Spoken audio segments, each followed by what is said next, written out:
Shalom, Horas, selamat pagi sahabat GKPS TV.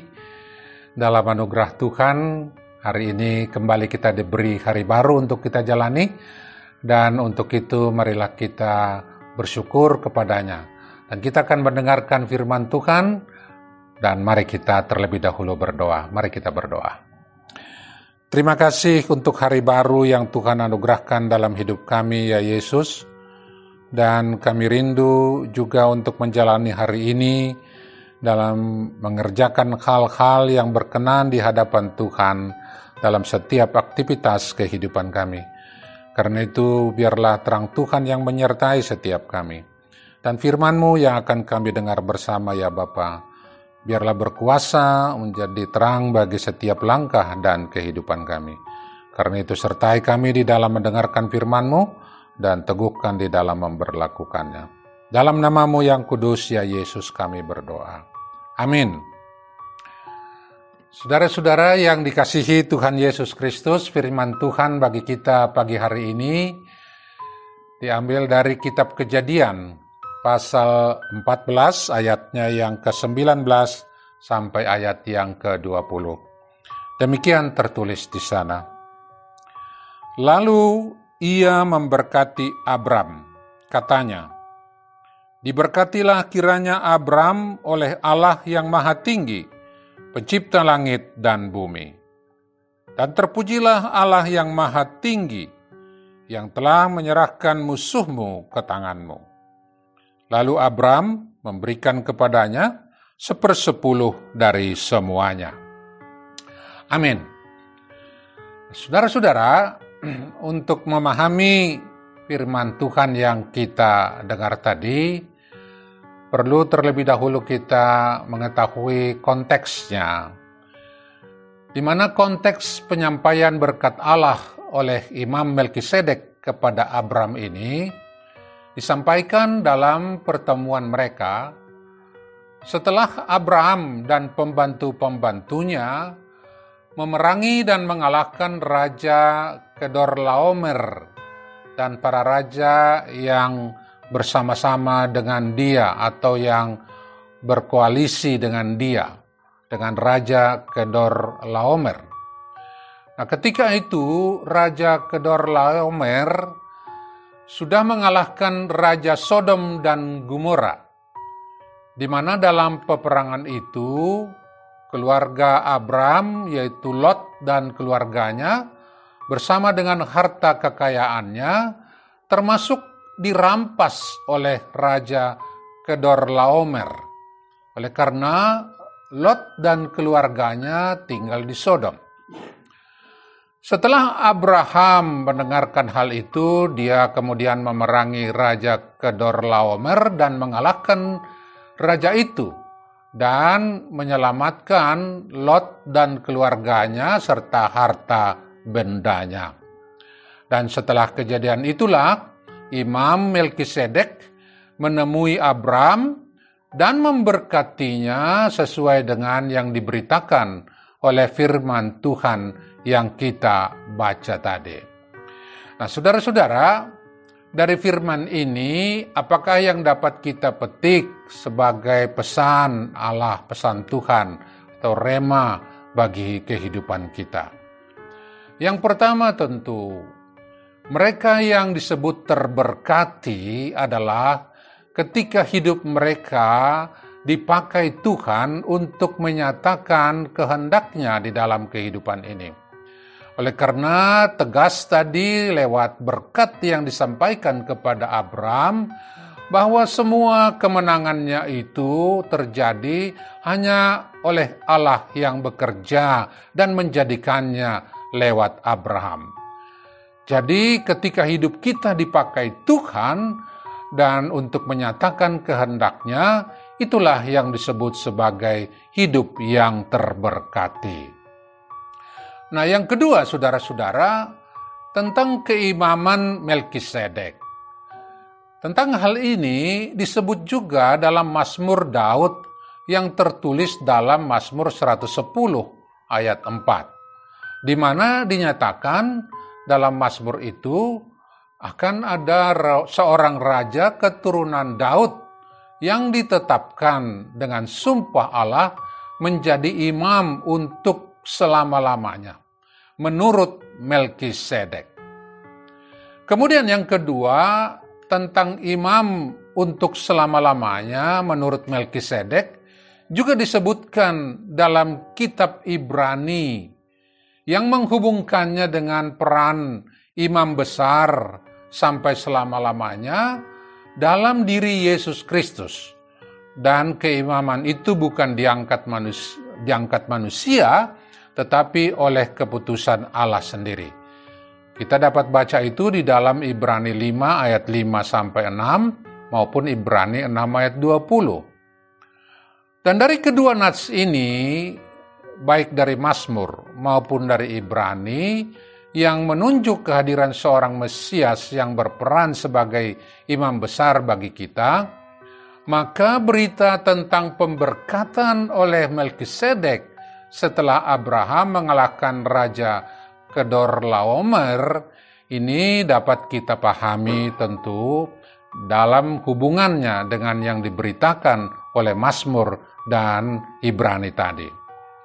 Nah, bagaimanakah itu? Yang pertama, saudara-saudara, sebagaimana konteks dari Mazmur 110 adalah pengangkatan seorang raja yang berkuasa mengalahkan sekaligus menghukum segala kejahatan, demikianlah dinubuatkan keberadaan Yesus Kristus yang berkuasa mengalahkan segala dosa dan kejahatan dalam kehadirannya di tengah dunia ini. Dan dari hal itu, kehadiran raja, yaitu menunjuk kepada diri Yesus Kristus itu, adalah Mesias yang datang dari keturunan Daud.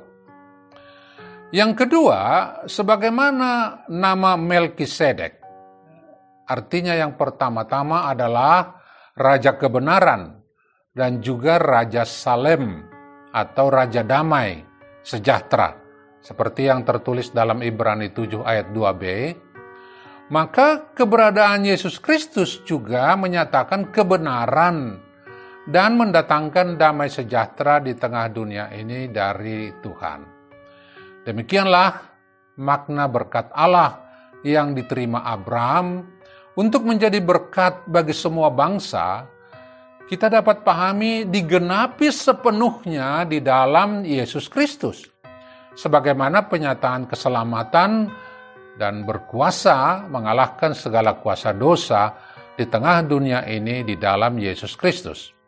Dengan demikian juga dinyatakan bahwa baik kebenaran Allah maupun kuasa itu dapat menghadirkan keselamatan dan diterima oleh orang-orang yang percaya kepada Yesus Kristus sendiri.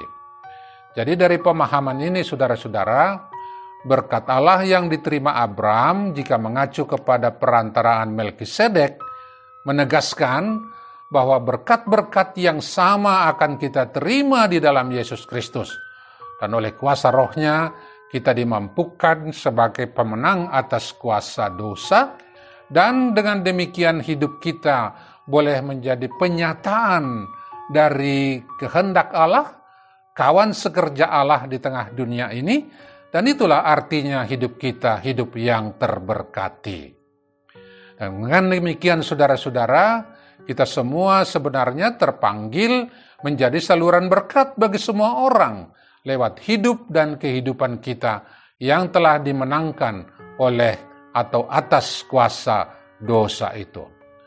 Dengan demikian juga kita dapat menjadi terang dan garam, sebagaimana juga yang difirmankan Yesus tentang siapakah diri kita yang telah diselamatkannya, seperti yang dikhotbahkan ketika dia berkhotbah di atas bukit itu.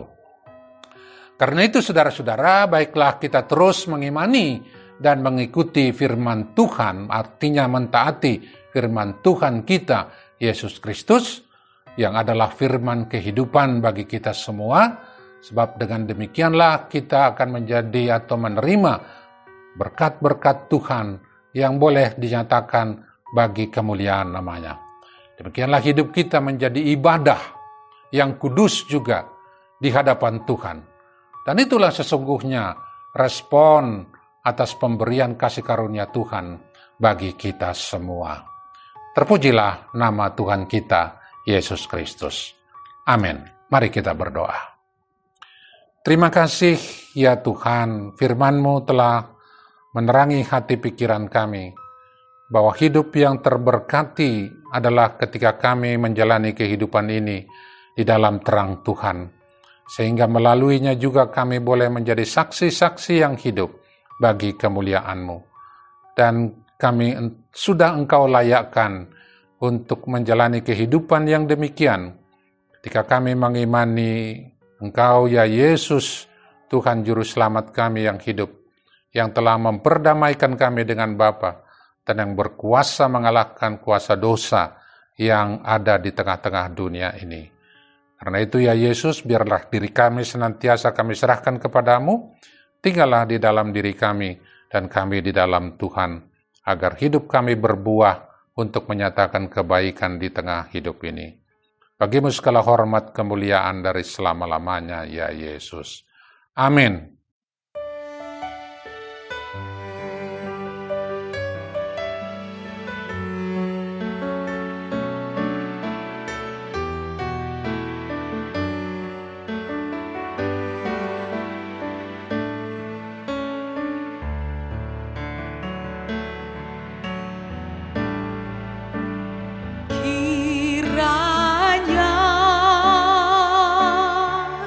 Engkau memberkati aku berlimpah-limpah dan memperluas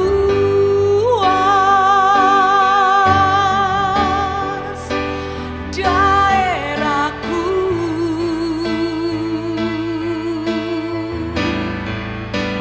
dan kiranya tangan-Mu menyertai aku dan melindungi aku daripada malapetaka, sehingga kesakitan tidak menimpa aku.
STV.